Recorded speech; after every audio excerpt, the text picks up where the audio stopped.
नमस्कार। आज देश की तमाम फटाफट खबरों में आपका स्वागत है। दिल्ली के लोगों के लिए मुफ्त कोरोना वैक्सीन की व्यवस्था की गई है। वैक्सीन सबसे पहले स्वास्थ्य कर्मियों को दी जाएगी। इसके बाद पहले चरण में करीब 51 लाख लोगों को वैक्सीन देने का लक्ष्य रखा गया है। सभी वैक्सीन केंद्रों को अस्पताल के साथ जोड़ा गया है, जिससे कि अगर वैक्सीन देने के बाद कोई दुष्प्रभाव नजर आता है तो मरीज को तत्काल इलाज की सुविधा दी जा सके। कृषि कानून के खिलाफ किसान आंदोलन कर रहे हैं। सरकार और किसानों के बीच 4 जनवरी को सरकार से बातचीत होनी है। बातचीत से पहले किसानों ने यह साफ कर दिया है कि वे नए कानून निरस्त होने से कम किसी बात पर राजी नहीं है। संयुक्त किसान मोर्चा के नेताओं ने शनिवार को यह कहा कि 4 जनवरी को सरकार से बातचीत होनी है। 5 जनवरी को सुप्रीम कोर्ट में सुनवाई होनी है। अगर बात नहीं बनी तो ट्रैक्टर मार्च निकाला जाएगा। बीसीसीआई अध्यक्ष सौरव गांगुली की तबीयत अचानक बिगड़ गई है। रिपोर्ट के अनुसार सौरव गांगुली जिम में वर्कआउट कर रहे थे। ये जिम सौरव गांगुली के घर में ही है। वर्कआउट करने के दौरान गांगुली को सीने में दर्द हुआ। इसके बाद परिजनों ने उन्हें तुरंत कोलकाता के वुडलैंड्स अस्पताल में एडमिट करवाया। 48 वर्षीय सौरव गांगुली की एंजियोप्लास्टी की गई। वुडलैंड्स अस्पताल ने बयान जारी करते हुए खुशखबरी दी कि सौरव गांगुली की हालत अब स्थिर है। केंद्रीय स्वास्थ्य मंत्री डॉक्टर हर्षवर्धन ने कहा कि पहले फेज में कोरोना की वैक्सीन पूरे देश में मुफ्त लगाई जाएगी। शनिवार को केंद्रीय मंत्री से जब पूछा गया कि क्या लोगों को कोरोना की वैक्सीन के लिए पैसे चुकाने पड़ेंगे या मुफ्त होगा, इसके जवाब में उन्होंने कहा कि दिल्ली ही नहीं पूरे देश में पहले फेज में कोरोना की वैक्सीन फ्री मिलेगी। इस फेज में 3 करोड़ लोगों को टीका लगाया जाएगा। यूके कोविड स्ट्रेन के बाद निलंबित की गई ब्रिटेन से हवाई सेवा को 8 जनवरी से फिर से शुरू करने के निर्देश भारत सरकार ने दिए हैं।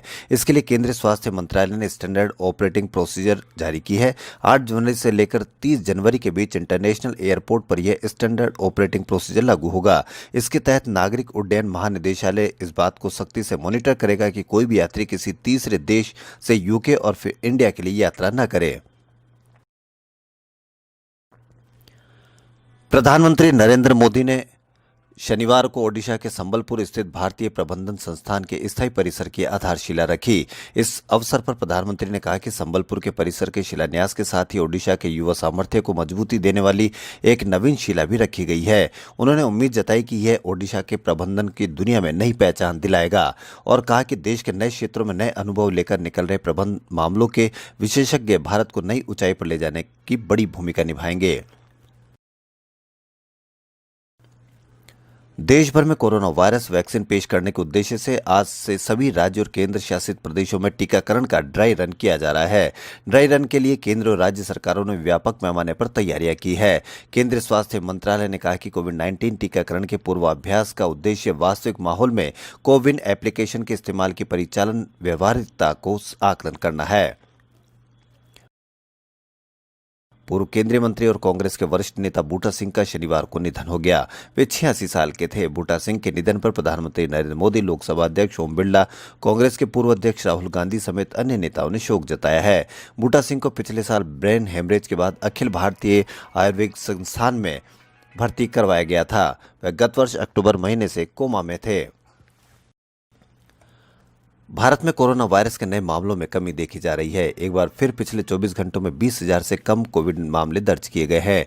केंद्रीय स्वास्थ्य मंत्रालय की ओर से शनिवार सुबह जारी आंकड़ों के मुताबिक भारत में पिछले 24 घंटों में कोरोना वायरस के 19,089 नए मामले दर्ज किए गए हैं। इसी के साथ देश में कोरोना संक्रमण से कुल मामले 1 करोड़ के पार पहुंच गए। दूसरी ओर बीते 24 घंटों में 224 लोगों की मौत हुई है। राष्ट्रीय राजधानी दिल्ली समेत एनसीआर के कई इलाकों में आज सुबह हल्की बारिश हुई। इससे ठंड और बढ़ गई है। भारतीय मौसम विभाग के मुताबिक पश्चिमी विक्षोभ की वजह से ये बारिश हुई। दिल्ली के पालम में आज सुबह 0.4 मिलीमीटर बारिश रिकॉर्ड की गई। दिल्ली के सफदरगंज में आज सुबह 8:30 बजे 60 डिग्री सेल्सियस तापमान रिकॉर्ड किया गया। अगर 24 घंटे में इसे 5.9 डिग्री की बढ़ोतरी का अनुमान जताया गया है।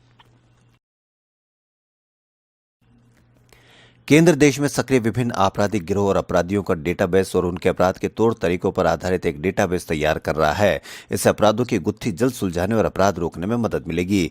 यह database artificial intelligence and natural language processing यानी एनएलपी कहलाएगा। इस डेटाबेस की मदद से जांच एजेंसी अपराधियों के नए तौर तरीकों को भी समझ सकेगी।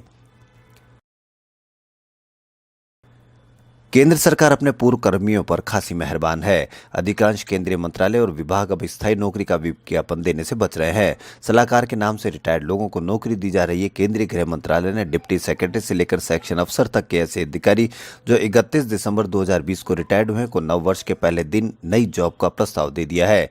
इन्हें गृह मंत्रालय में सलाहकार नियुक्त किया जाएगा। देश में कोरोना से ठीक होने वाले मरीजों का आंकड़ा लगातार बढ़ता जा रहा है। अब कुल 21 राज्य और केंद्र शासित प्रदेश ऐसे हैं जहां रिकवरी रेट राष्ट्रीय रेट से भी ज्यादा है। देश में अब तक 99 लाख से ज्यादा मरीज ठीक हो चुके हैं और रिकवरी रेट 96.1 पर पहुंच गया है। वहीं अरुणाचल प्रदेश, आंध्र प्रदेश जैसे 21 राज्य और यूपी में रिकवरी रेट 96.1% से भी ज्यादा है। अरुणाचल में तो 99.1% लोग कोरोना से पूरी तरह से ठीक हो चुके हैं। कड़ाके की सर्दी गलन से जूझ रहे राजस्थान में मौसम बदलाव से लोगों को राहत मिली है। पश्चिमी विक्षोभ से राजस्थान के अधिकांश जिलों में सुबह से बादल छाए रहे। जयपुर, कोटा, अजमेर, टोंक सहित उत्तर पश्चिम के बीकानेर, गंगानगर, जैसलमेर इलाके में बादल छाने के साथ हल्की बूंदाबांदी भी हुई।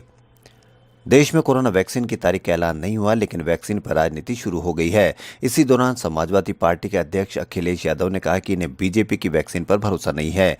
यूपी के पूर्व सीएम अखिलेश यादव ने यह भी कहा कि वो तैयार होने वाली वैक्सीन नहीं लगवाएंगे। खबरों में फिलहाल इतना ही। यदि आपको हमारा चैनल पसंद आए तो लाइक, सब्सक्राइब और शेयर अवश्य करें। धन्यवाद।